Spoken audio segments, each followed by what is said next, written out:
Killer on the Lake, a true vacation horror story. The allure of a secluded getaway, a chance to escape the mundane and embrace tranquility. But what happens when tranquility turns to terror, when the sanctuary you seek becomes a prison of fear? Tonight, dear viewers, your Nightmare Maestro invites you to a lakeside cabin where a family's idyllic vacation transforms into a fight for survival. The Thompsons, a family of 4, arrive at their lakeside retreat. The setting sun paints the sky in hues of orange and red, the tranquil waters reflecting the fiery spectacle. "Isn't this perfect?" Julia, the mother, sighs contentedly. "Totally worth the drive," adds Dan, her husband, as he unloads suitcases from the car. Their children, teenage Lily and young Sam, race towards the dock, their laughter a sweet counterpoint to the encroaching darkness. But as the family settles into their vacation home, a disquieting silence descends. The laughter fades, replaced by the creak of floorboards and the whisper of wind through the trees. An unsettling feeling gnaws at the edges of their contentment, an unwelcome guest in their paradise. The first night brings fitful sleep and unsettling dreams. A sense of being watched permeates the air, an unseen presence that sends chills down their spines. "Mom, I think I heard something," Lily whispers, her voice barely audible. "It's just the house settling, honey," Julia reassures her, though her own eyes dart nervously around the room. In the dead of night, a floorboard creaks. A shadow flickers across the moonlit wall. A door handle rattles, then falls silent. Denial gives way to unease, as the Thompsons realize they are not alone in this secluded haven. The following morning, the family discovers unsettling signs of an intruder. A window left slightly ajar, a muddy footprint on the porch, a faint trace of cigarette smoke lingering in the air. "Someone was here," Dan states, his voice tight with concern. "We need to call the police," Julia insists, her worry escalating. But the nearest town is miles away, and the phone lines are mysteriously dead. The Thompsons are trapped, isolated, with an unseen threat lurking in the shadows. As day turns into night, the feeling of being watched intensifies. Whispers echo in the empty rooms, and the family finds themselves jumping at every creak and groan of the old house. Lily, her teenage bravado giving way to fear, clings to her phone, the screen illuminating her face with a sickly glow. "I'm going to call 911, she declares, her voice trembling. But the call fails to connect, the signal lost in the remote wilderness. The family is cut off, alone in their terror. The family huddles together, their faces pale in the flickering candlelight. Shadows stretch and warp around them, the darkness seeming to press in on all sides. Dan, attempting to maintain composure, speaks in a hushed tone. "We need to stick together. We'll figure this out." But his words offer little comfort. The children cling to their mother, their eyes wide with terror. Julia's own resolve begins to crumble as she listens to the wind howling outside, like a predator circling its prey. A sudden crash from the kitchen sends a fresh wave of panic through the family. They freeze, their breaths held in unison, as another crash echoes through the house, followed by the sound of shattering glass. Armed with a fireplace poker, Dan cautiously makes his way towards the kitchen. The moonlight streaming through the window reveals a figure standing amidst the wreckage. Tall, broad-shouldered, and shrouded in darkness, the intruder turns slowly, their face hidden in shadow. "Who's there?" Dan demands, his voice shaking. The figure doesn't answer. Instead, it raises a gloved hand, revealing a gleaming knife. A silent threat, a chilling prelude to the nightmare that is about to unfold. The family, their survival instincts kicking in, barricades themselves in a bedroom, pushing furniture against the door. The intruder's footsteps grow louder as they approach, their heavy breathing audible through the thin walls. Sam, the youngest, begins to cry, his whimpers echoing through the room. Lily, her teenage defiance momentarily forgotten, comforts her brother, her own tears mixing with his.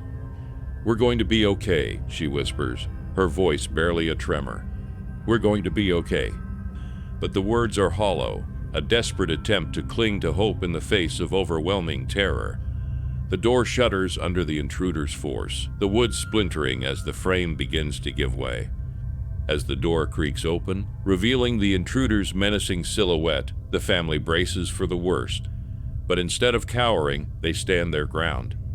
Dan grips the fireplace poker with white knuckles, his eyes fixed on the intruder's shadowy form. Julia shields her children, her maternal instincts overriding her fear. Lily, her eyes narrowed with defiance, grabs a lamp from the bedside table. "Get out," she screams, her voice surprisingly strong. "Leave us alone." The intruder pauses, momentarily taken aback by their defiance. The silence stretches, broken only by the sound of the grandfather clock ticking ominously in the hallway. In a flash, the intruder lunges, the knife glinting in the moonlight. A chaotic struggle ensues, a symphony of screams, grunts, and the sickening thud of flesh against wood. The family fights back with a ferocity born of desperation, their love for each other fueling their every move. Dan swings the poker, connecting with the intruder's shoulder, a sickening crack echoing through the room. Julia, her maternal rage unleashed, bites into the intruder's arm, drawing blood. But the intruder is relentless, their strength unnatural, their movements fueled by a primal bloodlust. They overpower Dan, knocking him unconscious. They slash at Julia, leaving a deep gash on her arm. Lily, witnessing her parents struggle, lets out a blood-curdling scream. It's a primal sound, a call for help that echoes through the house and seems to momentarily stun the intruder. In that split second of hesitation, Julia, fueled by maternal rage, grabs a heavy vase and swings it with all her might, connecting with the intruder's head. A sickening thud reverberates through the room as the figure stumbles backward, their grip on the knife loosening. "Run!" Julia shouts, her voice a desperate plea. "Get out of here, now." Lily and Sam, their young faces etched with terror, scramble towards the window.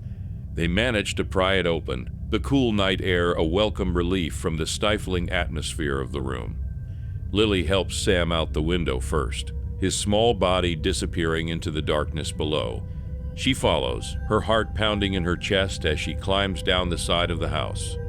They race through the woods, the sound of the intruder's enraged roars echoing behind them. They stumble over roots, branches scratching their faces and arms. But they dare not stop, for the terror that stalks them is relentless. "Faster, Lily," Sam cries, his voice choked with sobs. "He's coming." The Nightmare Maestro reveals the true nature of the chase.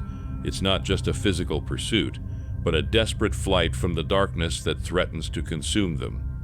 They reach the edge of the lake, their path blocked by the vast expanse of water.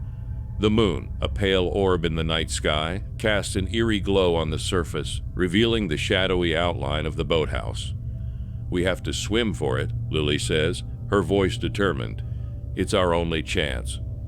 With a final glance back at the encroaching darkness, they plunge into the icy water, their limbs numbed by the cold, their hearts racing with fear.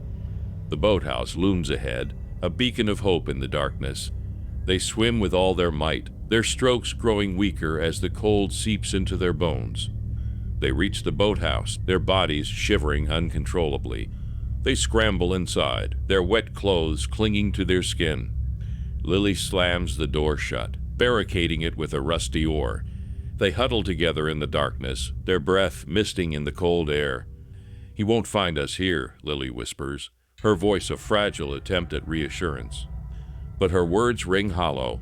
They both know the intruder will not give up easily. The boathouse is only a temporary refuge, a brief respite before the nightmare resumes. A scratching sound at the door sends a fresh wave of panic through them. The intruder is here, their presence a palpable weight in the suffocating darkness. The door creaks open, revealing the silhouette of the figure, knife in hand. Lily, fueled by a sudden surge of adrenaline, grabs a fishing gaff from the wall and lunges. "Leave us alone," she screams, her voice echoing through the boathouse. The intruder lunges back, their knife flashing in the moonlight. A fierce struggle ensues, a desperate dance of survival. Lily and the intruder grapple in the cramped confines of the boathouse, their bodies slamming against the wooden walls. The air is thick with the scent of sweat and fear, the only sound their ragged breaths and the frantic scuffling of their feet. The intruder, stronger and more experienced, gains the upper hand. They disarm Lily, the gaff clattering to the floor. Sam, paralyzed by terror, watches helplessly from the corner, his eyes wide with fear. "No!" Lily screams, as the intruder pins her to the ground, the knife raised high above their head. But just as the blade is about to descend, a blinding flash of light fills the boathouse. The intruder cries out in pain, their hand recoiling as a searing heat washes over them. The source of the light is Sam, his small body trembling with a newfound power. His eyes glow with an otherworldly radiance, a beacon of hope in the darkness. "Leave her alone," Sam shouts, his voice echoing with an unexpected strength. The intruder, momentarily stunned by the light, releases Lily and stumbles backward. Sam, his eyes still glowing, raises his hands, and the light intensifies, engulfing the boathouse in a radiant aura. The intruder screams in agony, their form writhing and twisting as the light burns away the darkness that has consumed them. They vanish into thin air, leaving behind only a lingering echo of their tormented soul. The light fades, and silence returns to the boathouse. Lily rushes to Sam, her eyes filled with wonder and gratitude. "Sam," she whispers, "what was that?" "I don't know," Sam replies, his voice still trembling, "but it felt right." The Nightmare Maestro reveals the truth. Sam, the innocent child, possesses a latent psychic ability, a gift that has been awakened by the trauma of the night. He is a beacon of light, a force for good that can vanquish the darkness. The following morning, the police arrive, summoned by a panicked call from a nearby campground. They find the Thompsons huddled together in the boathouse, shaken but unharmed. The intruder's identity remains a mystery, their motives shrouded in shadow. But the family has survived, their bond strengthened by the ordeal they have endured. As they pack their belongings and prepare to leave, Lily turns to Sam, a knowing smile on her face. "We'll always have each other's backs," she says, her voice filled with love and admiration. The Nightmare Maestro concludes this tale of terror and triumph with a final, poignant note. The darkness may lurk in unexpected places, but the human spirit, fueled by love and resilience, can overcome even the most horrifying of nightmares. As you leave this lakeside cabin behind, dear listeners, remember the courage of the Thompson family and the power of the light that shines within each of us. Subscribe for more chilling tales from the Nightmare Maestro.